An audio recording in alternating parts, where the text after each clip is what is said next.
Just say I do. Good afternoon, everybody, and welcome to Behind the Veil, a show that provides insight into the world of weddings. I'm your host, Keith Willard. Welcome back to the show. Today, we're going to be talking about fashion, wedding fashion, because New York City's Bridal Fashion Week just finished up, and our guest today got to be front and center for all of it. Her name is Brittny Drye, and she is the founder and editor-in-chief of Love Inc., the leading equality-minded wedding blog and print publication. So I'm going to bring her on shortly, but before I bring her on, let me introduce Marcy Gutenberg with An Affair to Remember by Marcy. Hello. Hi, Marcy. Hi, Keith. Oh my God. So we're going to be talking about fashion. I love fashion. That's so my jam. Well, and as a guy, I put on a different jacket and I think, oh, fashionable. But it's not, it doesn't quite work that way. Every time I think of fashion, though, I think of that show, Project Runway. And oh my goodness. And yeah. Oh my goodness. Or Say Yes to the Dress. Hello, Say Yes to the Dress. Yeah. But so, and of course, Brooke will be on at whatever time she wants. I can't wait. And I'm surprised because Brooke is really into fashion and hair and makeup. But yeah, she'll come in like Kramer, like you said. She will be here. She will be there. But let me bring on our guest, Brittny Drye. Welcome, Brittny. Hi. Excited to be with you guys. It's nice to have you back. I know. This is, I think, like the third, because I was on like an official one, and then I hopped on when you guys were doing a live at one of the conferences. The conference. Yeah, NACE conference. Yeah. Mm-hmm. And now you're third. I mean, like you're becoming a regular, as I say. I love it. I love it. Well, before we get into the whole Fashion Week piece, I wanted you to actually talk a little bit about your company, Love Inc., and tell everybody a little bit about it in case they forgot or haven't seen the previous show. Tell us a little bit about you and your company. Yeah. So Love Inc., we are an equality-minded wedding publication. We are a blog. We are a print pub. We are a podcast. Do all the things. Right. And I started it in 2013 when I realized how heteronormative the wedding industry was. Everyone was talking to a bride, marrying a groom, or the content was exclusively for LGBTQ+. Right. And no one was doing kind of that middle ground where it was just for anyone and everyone. So I wanted to fill that void, and Love Inc. was born. Started out as a blog, and it's just kind of grown ever since. And yeah, still going at it. It'll be nine years this year.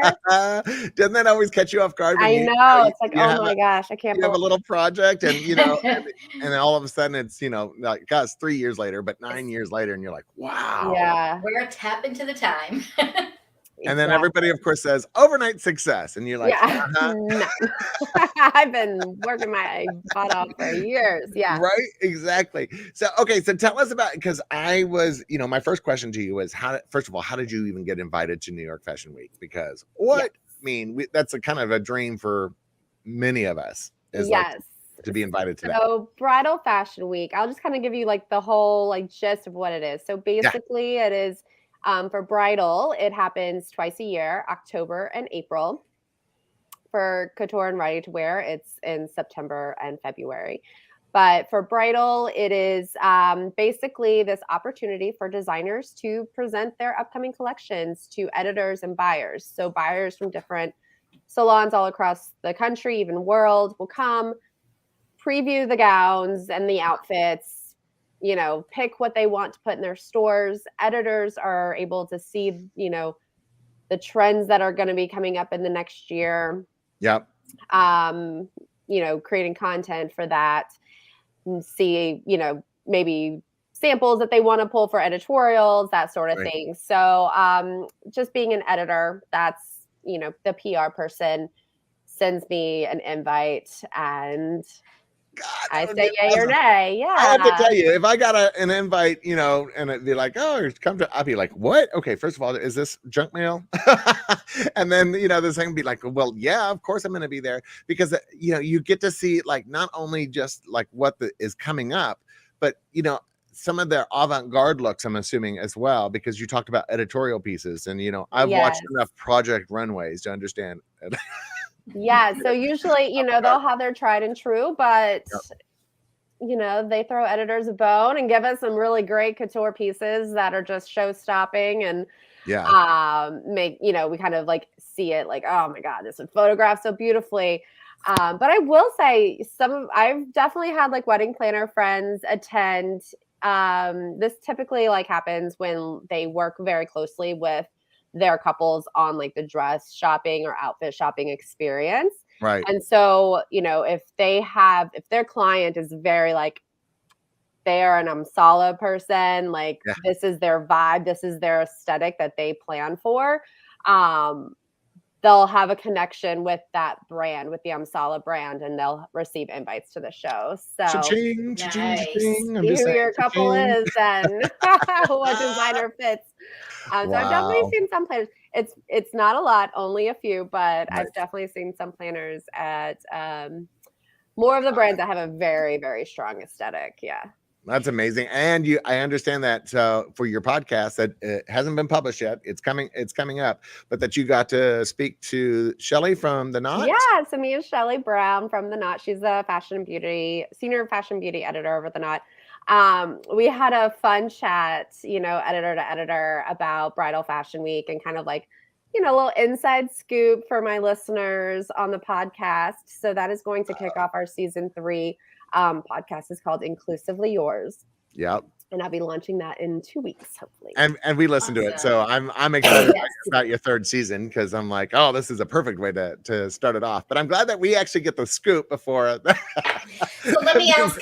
Yeah. You cannot just go and buy tickets to this show. This is an invite only kind of show, am I right? Exactly. Yeah. So it was interesting because I know regular Fashion Week is starting to do ticket sales. Mm-hmm. I really hope Bridal Fashion Week doesn't ever get that way. Well, because this is very invite only, yeah. Right, and there is something very special about being able to be invited to something like this and have the exclusive for your magazine and for your editorial pieces. And when it's open to the general public, I feel like that gets watered down a little bit. It does, yeah. They start appealing to the mass audience versus the editors in these very specific pieces. Yeah, definitely. And I mean, I know that Bridal Fashion Week in the past has kind of toyed with like the influencer stuff. Right. Usually I'd often see like, I don't know, whoever won the Bachelor or Bachelorette, like I would see them in the crowds. Oh, I love that. That was kind of the extent of, sending out invites to people who weren't specifically in the industry. All right, so let's get into it. So, what was like the major overall kind of theme that you saw from, because everybody, it's so weird. I feel like there's almost like a group think that happens, that everybody tends to gravitate towards a particular style. And it happens in the wedding industry all the time, where we think we have a great idea. And then all of a sudden 6 other people had the exact same idea at the same time. I feel like that happens sometimes in the fashion world as well. Yeah. So what were some of the overriding themes that you saw at this year's? Yeah. So I think like probably like a overarching one, and then you have like mini trends within is like Bridgerton inspired. I feel like no surprise there, right? So last season was also very Bridgerton inspired. So very big ball gowns, floral, which, to quote like Devil Wears Prada, florals for spring, how groundbreaking. But and me and Shelly actually spoke on this when I interviewed her, was that florals within bridal, it may seem very classic, but when we see florals in bridal, we usually see it in the lace or something. Right. And this season had a lot of embroidered florals, even some hand painted one. Amsala had this gorgeous hand painted floral dress that I'm just obsessed with. So kind of florals in a different way, like a new twist to florals. Right. So that was everywhere. Florals were everywhere. A lot of square necklines, a lot of puffy sleeves, just definitely Bridgerton all the way. And I swear to God, that soundtrack played at every single preview and runway show. Really? the string quartet of like Madonna's or whatever, whatever the songs are that played in this last season. Oh my Every God. single preview had that soundtrack. You're like, oh my God, I'm like listening to the local radio station where they overplay one song too many times. Well, so Amy Palma said, any tips for brides age 45 plus with little arm flab? I'm there. Yeah, Over no. 45, Lots of people have that. Well, sleeves are huge right now. Amazing. We've kind of moved away from the sleeveless the last several seasons, which is really nice because it gives like just an opportunity to like have more style and more, more design into the gown and have your personality. Right. And I mean, for me personally, like I hate strapless. So sleeves are just, they're very in right now. Strapless is not so much. So it's really, and with sleeves, you can kind of go with whatever, looks good for your silhouette. You can do, the short or they like the long sleeves with, sheer fabric.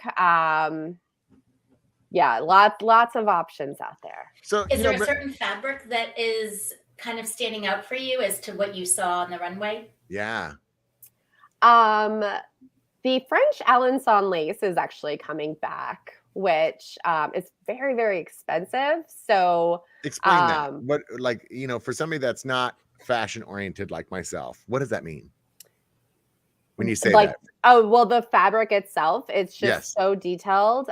So French Alençon lace is it's made in a very specific area in France. And it's just, I mean, it's beautiful, beautiful lace. And so it's made into the dress. It's like an overlay or, however the designer puts it. And I actually saw a lot of that, which kind of surprised me given the supply chain issues and stuff that the industry is still seeing. Right, so I'm curious to see if that like actually goes into production. Excuse me. No worries. But yeah, so that was an interesting fabric that I saw that I wasn't expecting given, kind of today's climate. And did you see that influence? Did you see the fact that we're having such issues with getting materials and, influence the fashion side of it? Or did they say anything? Like, did they say yeah. like how much time in advance you should be ordering your gowns, given that, supply issues are a concern? Yeah. So I talked to, that's great questions. I did talk to some designers and they said that they're like, it's because it changes so frequently. So they are just they're not giving any set, like, oh, you need to order it in 3 months. It's like, order it as soon as you can. Like, that's just kind of do it as soon as you can. Right. And then they work with that timeline. It's just, they're trying to keep expectations from like being set on a specific date because it's so hit or miss. And they're trying to be very transparent with, their clients and the salons that they're working with and just saying like, setting realistic expectations, which I think is good for anyone in the wedding industry, just because you never know, like we've seen things change at the flip of a switch. So it's really important to kind of keep those expectations in check and keep that communication open with clients because, they need to understand that like that at a certain point, it's out of your control. There's nothing you can do. Right. Let's think of a plan B. Which is interesting because so we just got a question off of Facebook that says, was there anything that was fashion forward and yet affordable based on the idea of materials? Yeah. So as far as affordable, I think because it's less fabric, right? A lot of shorter dresses are more affordable than the larger ball gowns, which makes sense. Oh, that's interesting. And there's a lot of there was a lot of short dresses, which was super fun, Right. and a lot of like more couture elements to them. I'm trying to think of some. I know shorter dresses. Are you talking? Sorry, are you talking about shorter dresses in the sense of like a daytime wedding dress? Well, not necessarily daytime, but definitely like with a mini skirt or a mid-length skirt. That's definitely trendy right now. I think a lot of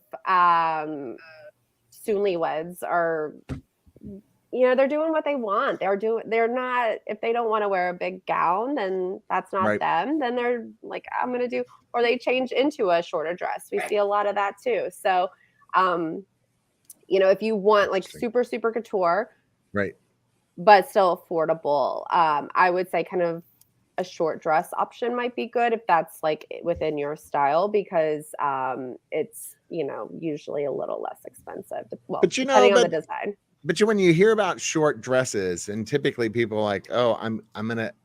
Typically, brides shy away from short dresses, and I think that it's based on your personal style. Like I feel like you know, people that are typically smaller in stature, I'm like, well, maybe a shorter dress will help elongate the leg a little bit. You know, there are certain cuts and stuff that are available. But I actually want to go back to, you know, as a non-fashion person, explain what a silhouette is, please, because you know, we do have a large group of people that watch us that may not even understand what silhouette is, and nobody seems to ever explain it on any of these TV shows. Yeah, like, it's a silhouette. What is a silhouette? So when we're talking like bridal fashion, it tends to come in certain silhouettes. So you have like an A-line, which is kind of like your classic like ball gown. It, you know, it goes at the waist and goes out. Right.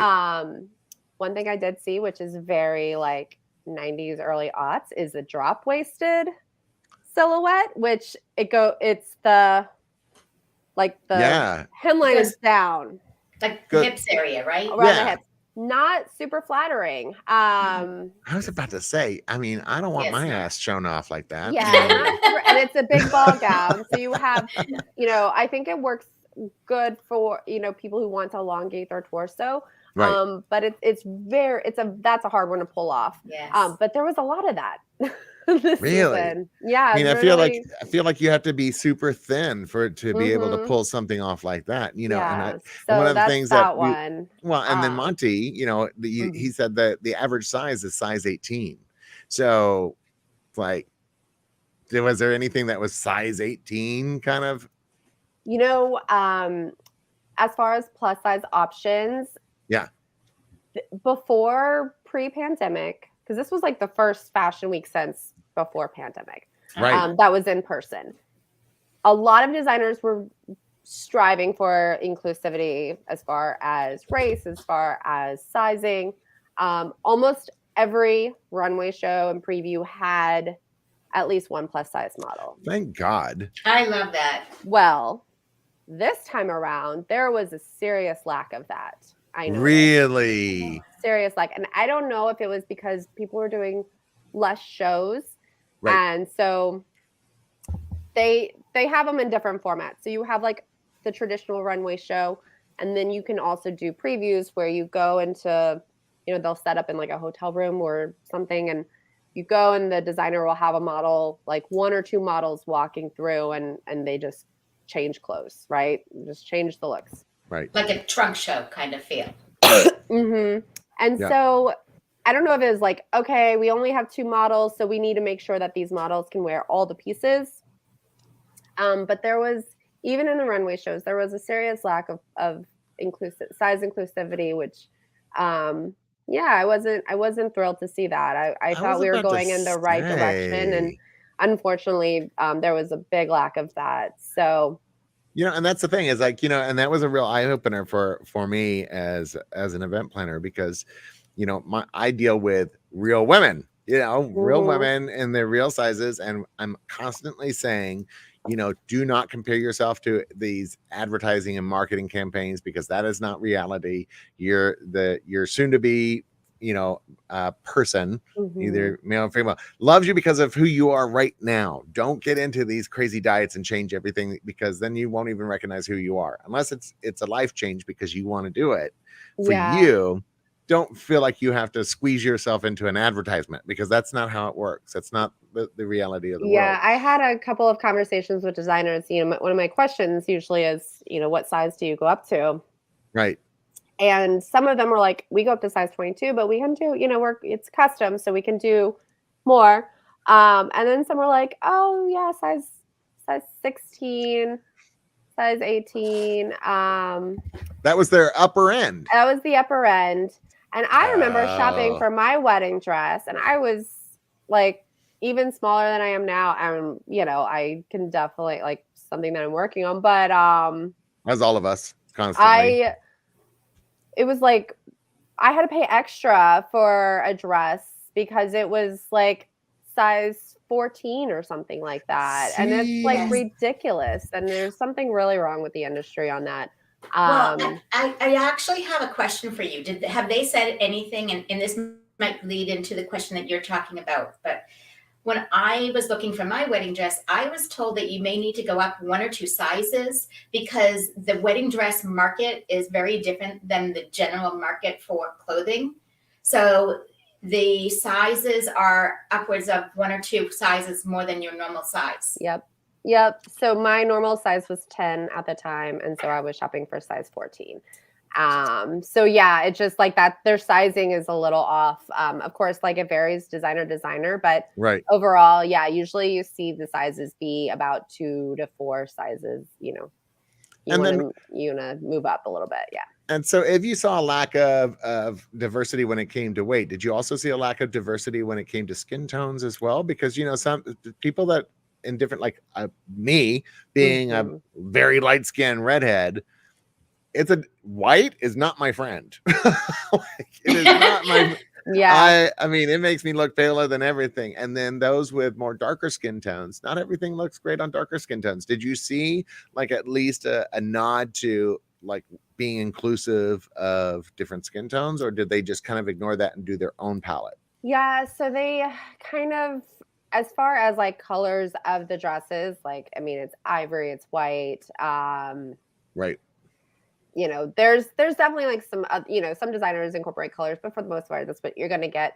As far as like, you know, one thing that I think needs to be talked about more and needs to happen more is the sheer fabric is not always sheer for everybody. So one thing that David's Bridal actually had sheer fabrics in a variety of colors. So that was really nice to see that effort put forth because it actually, I mean, I don't know the production side of things, but I can't imagine it can, you know, it's that much more expensive to make options. So it was nice to see that as far as like the models themselves. Well, and talking about models, it was okay. there's Brooke Logan Stoner. Hello, Brooke. As Kramer slides into the show. She was late to the game today, honey. Not even last. And I thought, you know, for fashion, I thought, oh, for sure she's going to be here on time today. Yeah, we're still working up. But you know, I mean, good morning. Good morning. So you didn't see a lot of diversity when it came to weight. You didn't see a lot of diversity when it came to, you know, skin tones because it is creams and whites typically for wedding dresses. Was there anything that felt like, okay, that's different for this year? At least they're paying attention to such and such. Not really. It was just more, gorgeous designs, of course, and trends definitely came out of it. But I feel like I mentioned, you know, pre-pandemic, I feel like it was moving in the right direction. Right. And this time around, I just didn't see as much effort put forth. And maybe it's just, again, like they just had limited models. So they were working with what they had. New York City, limited models. I got you. You know, if you're doing like a preview as opposed to a runway show, you're going to have 2 models versus, you know, 15. But did you see dresses that you felt like, okay, that would look good in any size? Oh, for sure. For sure. I saw some, I think personally, Sheath looks really great on a curvy figure.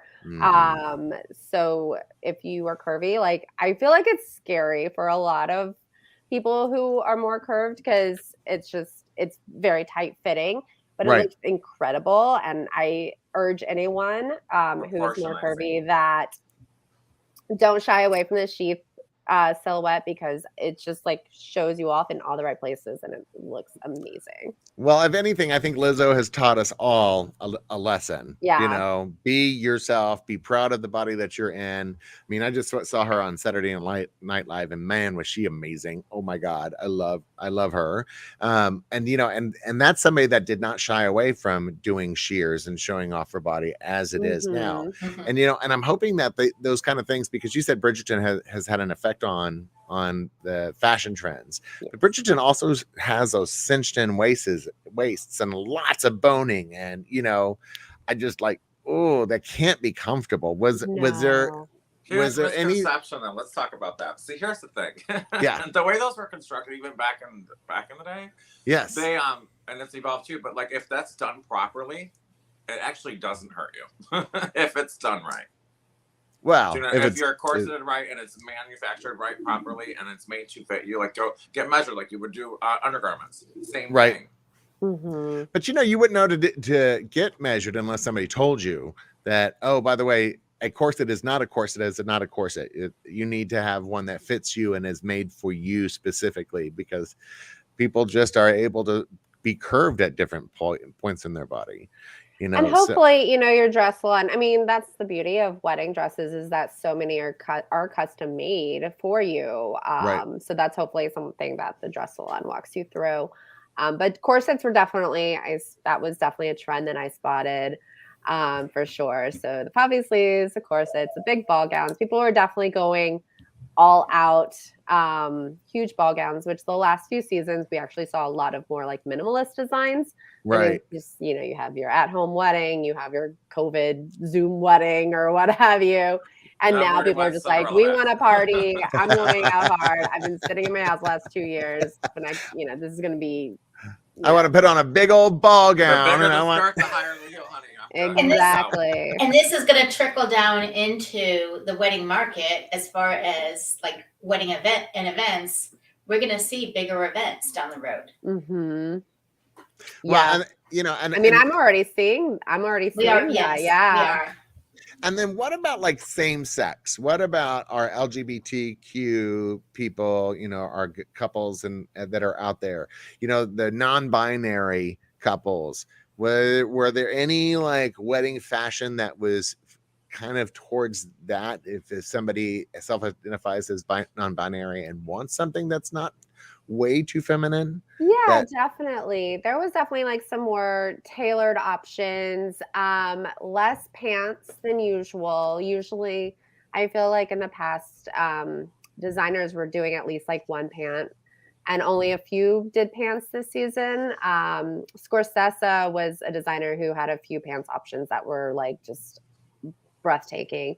Sala had a really, really chic pantsuit.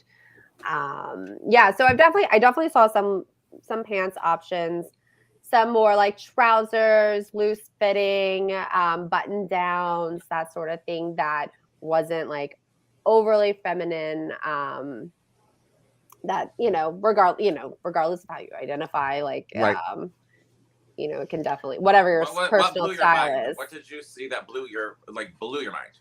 Like any Okay. top 3 standouts? Yes, now you're getting to the good stuff. All right, that's a really hard question. Sarah Nori had this blue gown that had like pleating details on.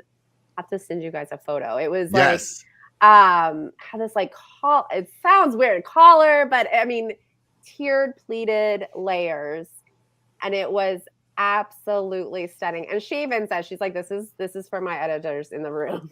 And everybody's like, snap. Like, yes, exactly. Like this is for the Instagram. Because she's got a very like timeless look, but it was stunning.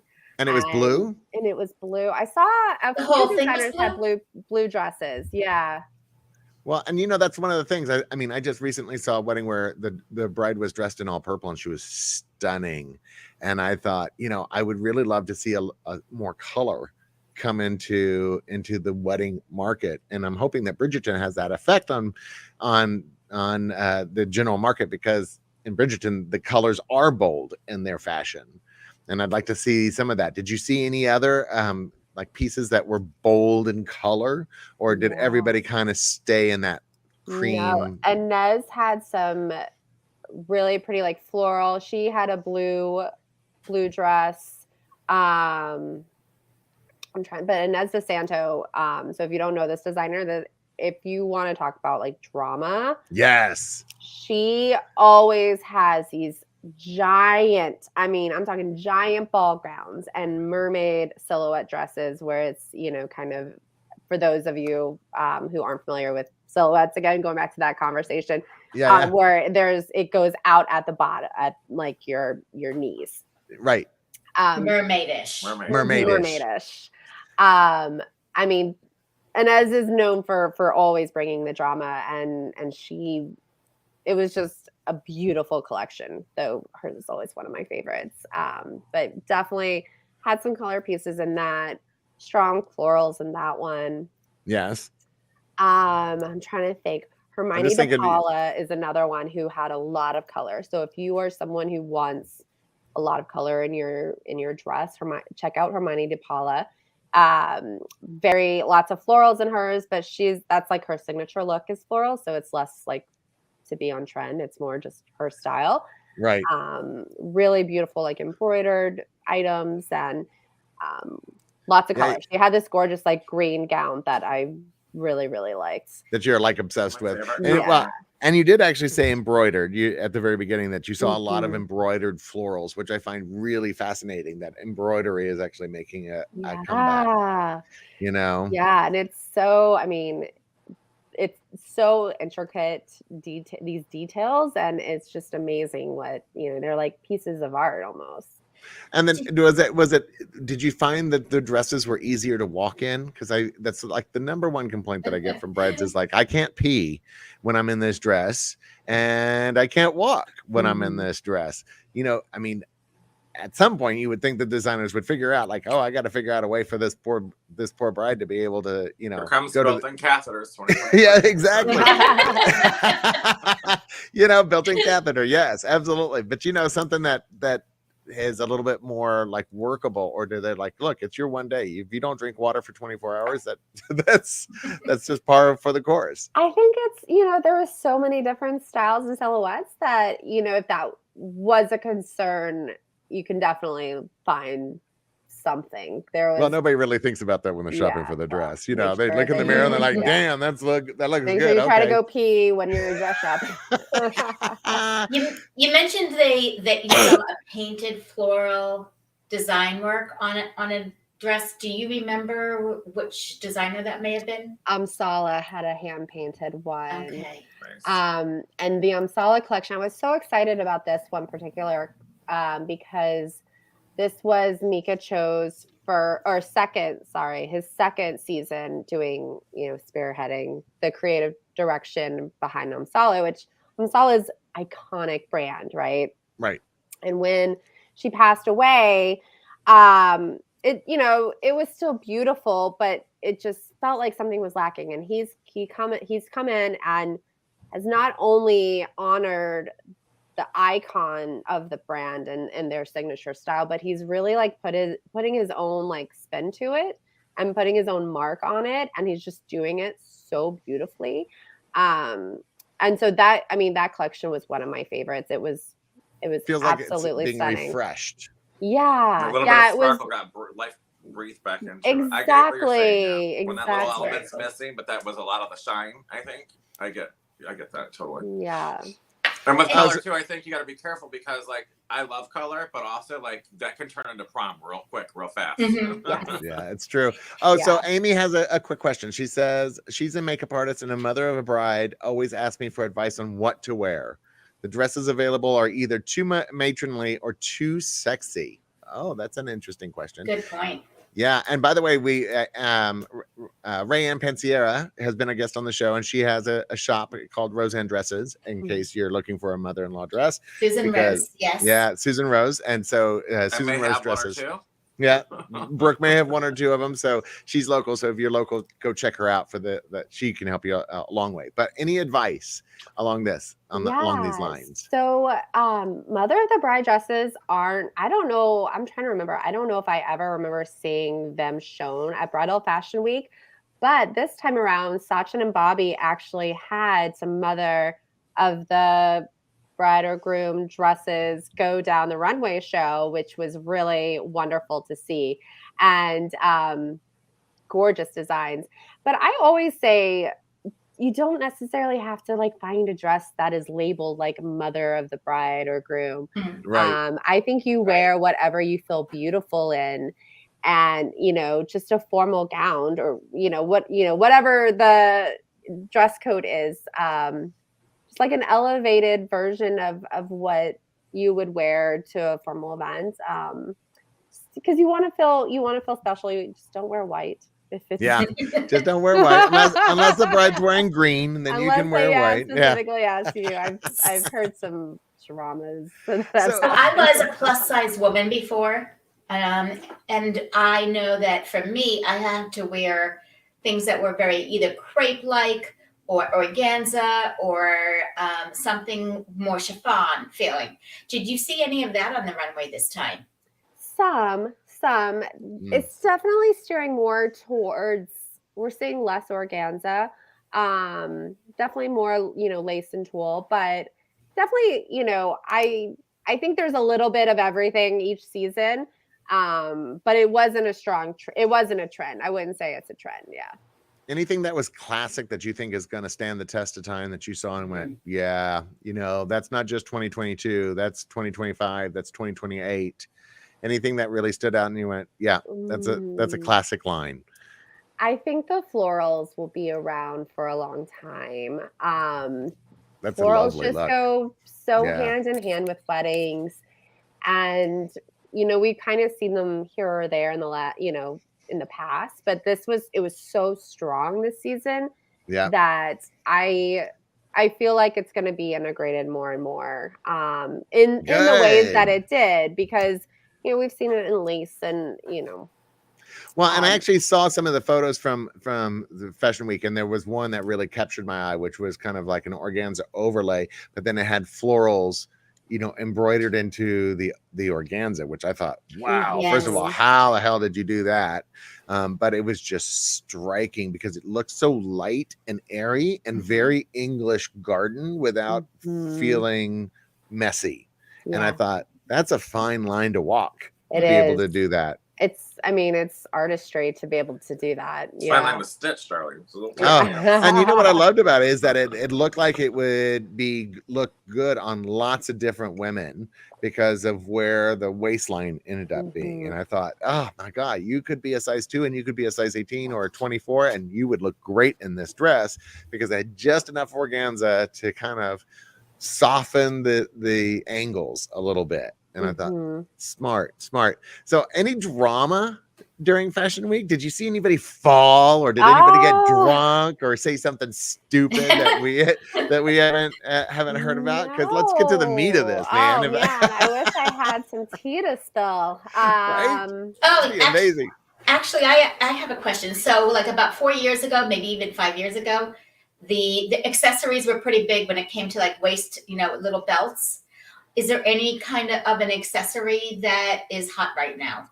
So that's a great question. I'm really glad you brought up accessories because I chatted with some designers on this, because a lot of the designers have said their clients have had these wedding dresses sitting in their closets for 2 years now. Oh, yeah. And so they're coming to them for added shrugs or headpieces or a very like dramatic belt, something to like oomph it up a little bit because they've been staring at this dress for 2 years and it's not as exciting for them anymore. Right. So accessories and headpieces, I saw like a lot of more like headpieces. I think it's moving so much more into like more design and thought are being put into the headpieces. And even just in the real weddings that I feature, I'm seeing so many more headpieces. What about like veils? Did you see really ornate veils? Definitely dramatic veils for sure. Again, I think it's just, they want to just like Zhuzh it up. zhuzh it up a little bit. RuPaul's Drag Race is killing it for everyone. But I was More. expecting, just given the whole like Bridgerton thing, I was expecting gloves because we Mhm. saw gloves and ready to wear Oh, trending yeah. because of Bridgerton, because of Emily in Paris. And so I was like, I went into Fashion Week thinking like, oh, we're gonna see some amazing like bridal gloves. Nothing. I'm excited. Not really. Wow. No, Not a couple soft of velour moment, not a rose petal, nothing. Just, yeah. What a missed opportunity that was. I know. Right? That's what I thought. Yes. Yeah, and talk about that. Like, what were some of the missed opportunities besides, because we already talked about, differences in sizes and shapes and all that stuff. What were some other big misses that you really wish that you would have seen during Fashion Week? What did you go in besides the gloves that you were like, I hope I get to see something like this, and it wasn't there? I'm not sure. I went in with such low expectations because I wasn't sure what was going to happen. Oh my- Great way to walk into your marriage too. Low expectations. Just Just- saying.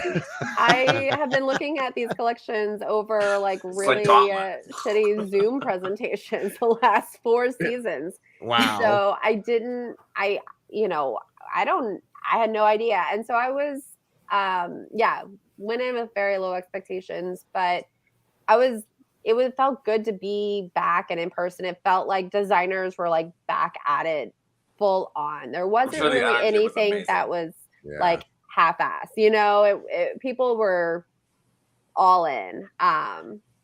So what was yeah. it? So I'm going to go back to the drama because you said who was the coolest person that you saw in the audience? Like when you went to one of the shows and you went, oh my God, I can't believe I got to see so and so, because you talked about the fact that some reality stars get invited to this, the recent winner of Bachelorette, and et cetera, et cetera. Was there anybody that you went like, did you see Anna Wintour? Like, No, she can't grace us with her presence. That would have been the showstopper for me. I was like, come on, queen. was there anybody that you let's like a name recognition kind of thing? Not as far as celebrities. I didn't see any celebrities this season. Again, the runway shows were minimal. There was only a few. Mostly it was appointments and kind of presentations, like intimate presentations. Interesting. So the runway shows are obviously like way more fun, and it's easier for editors when the majority are runway shows. But I think just, given the atmosphere, runway shows are really expensive to put on. And so it's a little scary to put so much money into a production that you don't know if it's going to like get shut down days before. You don't know if people are going to show up. So people kind of erred on this side of, Yeah. Did you get any interesting masks? And then, did you get any cool masks from these designers? Like, did you I have Kristen Siriano's masks, and I love my Kristen Siriano masks, but nobody said, oh, here's a lace mask that's like cool with little. I wish. Well, there's a sparkles all missed over it. opportunity, right? the advertisement opportunities there just to have this like cool mask on. Or were there any fashion designers who may not have been a bridal fashion designer, but just a fashion designer that you thought, oh, that's pretty cool that they're coming to check it out? I didn't see any strictly ready to wear designers. I did meet this designer. Her name's Sheila Frank. She's based out of Pennsylvania, and she started in ready to wear and kind of moved over to weddings recently. And she was just absolutely like lovely to chat with. She's so inclusive, just in her whole brand and in her whole like being. I really enjoyed meeting her, and I think I'm excited to kind of like follow her journey as she dives into this, into the wedding space. Yeah. Yeah. So what is it like to go? And I wanted to actually talk about I wanted to actually talk about this before we went on air, but this is better because, when we go to conferences like Marcy and I, go, and you, NACE and Brooke, we've all gone to a NACE conference. There's an energy, there's an excitement. We get to like see each other, get to talk. There's stories that come from just the fact that we're going to a conference, that we're all have a similar event vibe. And I'm assuming that New York Fashion Week is very similar, that you get to like you know, it's a whole week of hanging out with people that you haven't gotten to see or haven't seen in like, you know, years at this point, because you got to see them over Zoom. You know, what is that like? I mean, is there an excitement that builds before you go, or have you been going to it for so long that it's like, old hat? Yeah, no, I mean, every fashion week, I get excited for it to kick off because, like you said, you know, you see people that you see them twice a year. You Right. know, it's like you see them at Fashion Week. So, like, it's always like Shelly Brown from the Knot. Like, I always love, you know, catching up with her. There's several other editors that you know, and freelance writers and whatnot that I love Getting connecting to with. see. Yeah. Yeah, and this one, usually by like day 3, I'm just, you know, you're so wiped because you've gone to 40 appointments. But this time around, I was tired, but I didn't ever feel like, oh God, I gotta go to another one, because it just felt so good to see these people again after 2 Yeah. years. That like it just kind of it just kept the energy going.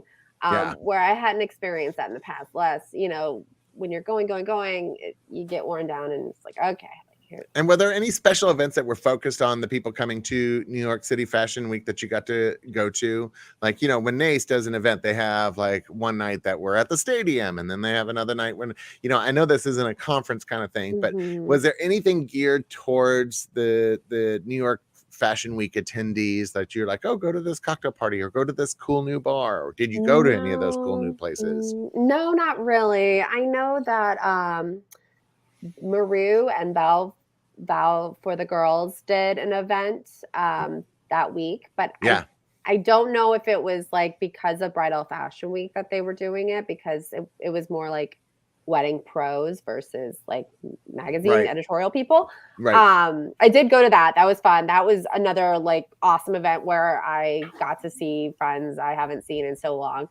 But I mean, sometimes they will, but not, there wasn't anything extra like that. And has there been in the Did past? you try You the know, punch, Charlie? yeah, no, Yeah. right.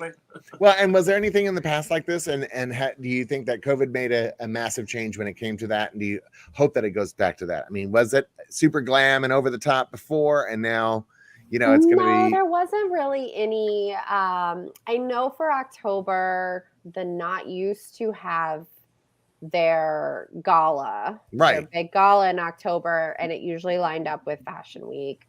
But again, that was more for wedding pros. Yeah.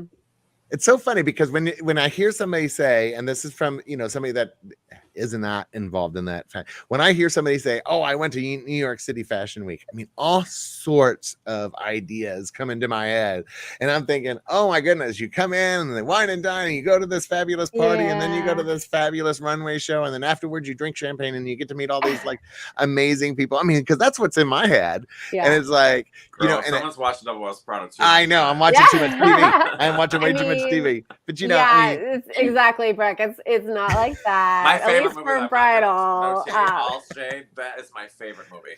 Yeah. But you know, I mean, do you get that from other people when people go, oh, you went to New York City Fashion, you know, Bridal Fashion Week? Oh my God, and it sounds like it's really about really focusing in on the industry and there's not a lot of fluff. It's a lot of substance, but not a lot of fluff. I mean, I will say a lot of previews, runway shows, you're greeted with champagne. So that's always nice.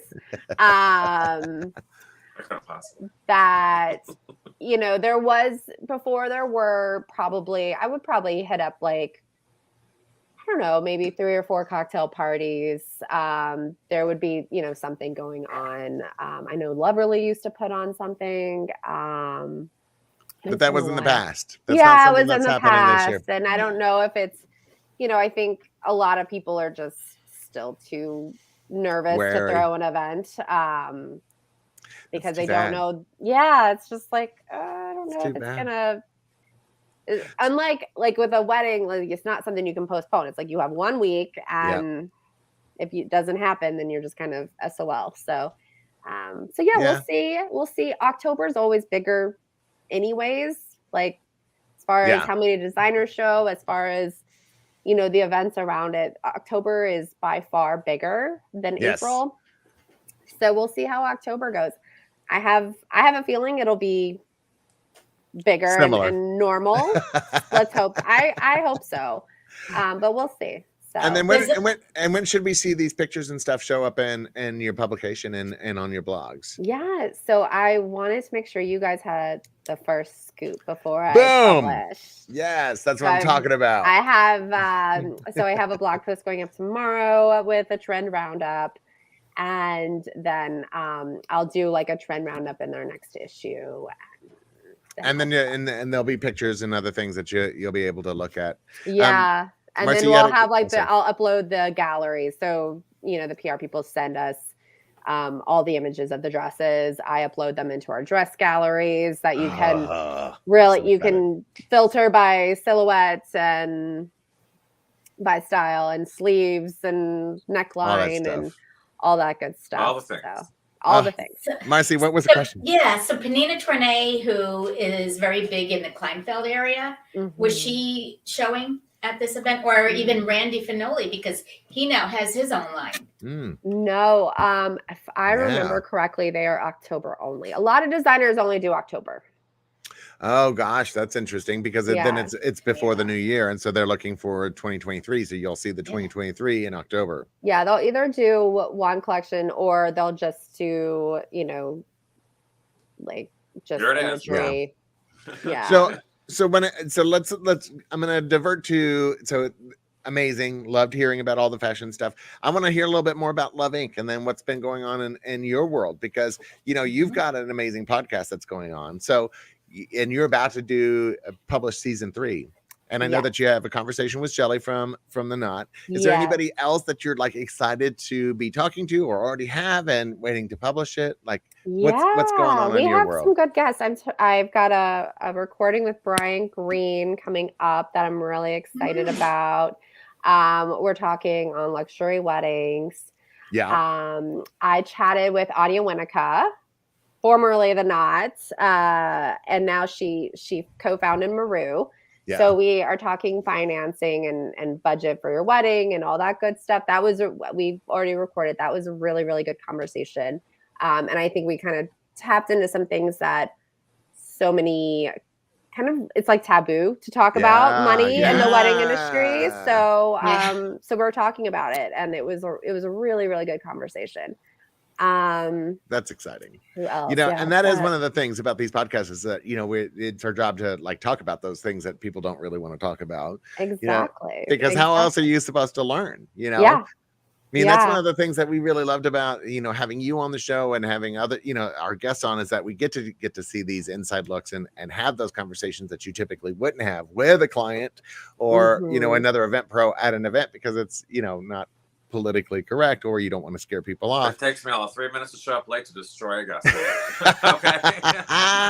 But you know, and have you seen, you know, now because of the podcast, when did you start the podcast for Love Inc? So it was like a weird start because I started it and then the pandemic hit. And so like I only got a few, technically I guess season 1 was only like a handful of episodes. Right. Because I just familiar. yeah, like I couldn't record. I had, you know, a toddler at the time that was home. So no recording was happening. And then so season 2 is really like our first full season. Yeah. And season 3 is going to be another full season. So like, I guess it started in 2019 was when I like launched it, but then it was like 2020 was in the middle of it. And then COVID, and then, you know, we don't really count 2020. Yeah. So you know, season 1 is great episodes, but it was just really short and it kind of like stopped. And then season 2 picked up last year, and now we're kind of back on track now. And so talking about budget, not being able to, you know, talk about money, what was some of the costs that you saw associated with these dresses, and is that fairly different than what you saw in the past? Like, did you see a wide variety of costs? You know, was one like $20,000 or $30,000, and yet another one was like $3,000. You know, and what is the average cost of a dress? I feel like 20,000, no, but definitely I saw a few like 10, 12,000 pieces. But those are going to be, they have like a lot of beading that's like hand done, and they have that Right. French Allen's lace, or, there's a reason For why that they're cost, so yeah. expensive for that cost. But there is definitely some 3,000 options that were absolutely stunning. It And I think was a that's big one of the range. well, and and I think that's one of the things that is also missing in the fashion thing, that and of course because you brought up Annie, I'm bringing this up, is there's after COVID, I think all of us got a little bit more aware of our finances, and we really thought about like what is important to us when it comes to our lives, our events, and what have you. And like wedding dresses, I think are had that shift also, that people were like, oh, do I really feel like I should be spending $5,000 on a dress, when that means I could have a more interesting wedding, or I could do something different with it, Absolutely. And I think it's just a personal choice. You allocate your funds where it makes sense for you. If you want a full fashion moment, then go Yeah. for it if you have it in your budget. But I mean, I see couples that I feature all the time wear stuff that they got from ASOS and Yep. Gap or Banana And they're Republic, gorgeous. and it's beautiful, and it doesn't even have to be white if you don't want it. It's really, I think couples are more embracing the fact that they don't have to, yes, this is bridal fashion week, but like, don't let this steer you in a certain direction. Like, do Right. whatever you want. And I think more couples are embracing that, which, I mean, really, that's what it should be about.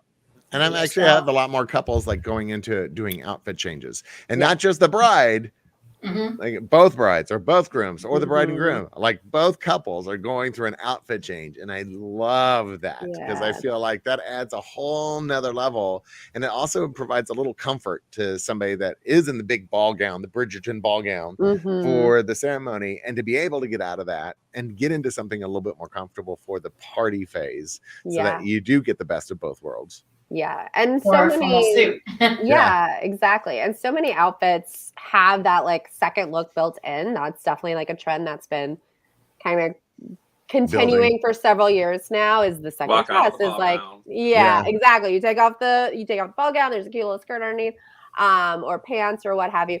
One thing I noticed though, I don't know how we're doing on time, but one thing I noticed with this past one was that, yes, there is that like second outfit, second look built in, but it was more of like a build your own type. So they had like multiple pieces that you can like pick and choose from to like build into like the outfit. separates, But it was like, it felt more cohesive. Like it was one look, and then they take off a piece, Like and more then it's a reveal different kind look. of situation. Yeah, it was just like, it was more like, and separates have been a thing. The second look, Was a thing. has been a thing. But this was like, it felt more almost like build your own look, where it's like, they all work together. The collection worked together, and then whether it was like accessories or a jacket, or like Build-A-Bear for wedding dresses. Kind of, yeah. And it was all, and what was really interesting was like so many of the pieces, the designers were emphasizing the fact that like to wear it beyond your wedding day. So it was like these heirloom pieces that you wear daily on date night, whatever, to pick your kids up from school, whatever. Like there's less focus on it being like special and for the wedding, and I'm never going to wear it again. It's just going to sit in my closet, which is where my wedding dress is. Right. Like it's less focus on that, and more just like, this is just an outfit. And like, which was interesting, because I hadn't seen it like that before, where it's like, this is just an outfit where you're going to get it for your wedding day, but you're going to use it. So like it's telling a transformative kind of outfit where you can get more use out of it than it's kind of like telling your bridesmaids, it's like you can use it as a cocktail dress. I'm still trying to figure out how to word it for my trend report, because it's like multi-use, like heirloom piece. I don't know, but Girl, let her pageant wear for crowning or question and answer. Boom, done.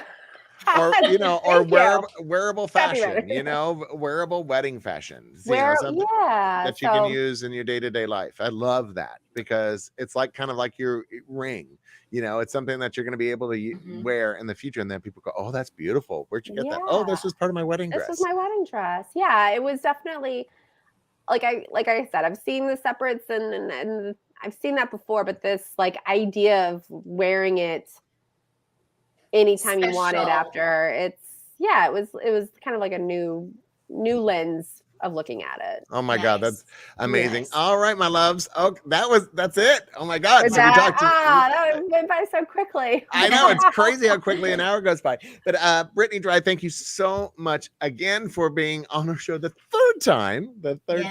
This is her third I time. Oh my love God. talking with you guys. We love Anytime. having you. Oh my God, we have such a good time when we get to talk to you because we get to dish a little bit. We get a little information. You know, I love it.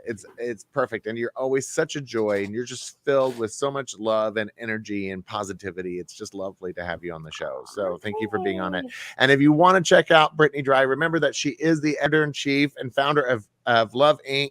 It is the leading equality-minded wedding blog and print publication, so you can check that out. And actually, it was running below you, but if you go to the Instagram, just Love Inc. Mag, LOVEINCMAG.com for the website, and same for Instagram. Go check them out because it's amazing. Ooh. And then check out her podcast, which is going to be published when? In 2 weeks, we'll launch. We'll start rolling it out weekly episodes. Amazing. All right, my loves. Thank you so much. Now, keep in mind, you know, coming up, we've got a couple of like crazy big guests like Brittny Drye. We have Colin Cowie coming up May 10th, and then we have Emily Post, or the great granddaughter of Emily Post, in June. Correct, Marcy? I can get those dates up. In July. In July July. 12th. So we have some like crazy, interesting shows coming up. So Brittny, again, thank you for being part of our show. Thanks for having me, you guys. Always a pleasure. All right, everybody. See you next week. Yeah, everybody. We'll see you next Tuesday at 2:00. Until then, everybody say goodbye. Bye.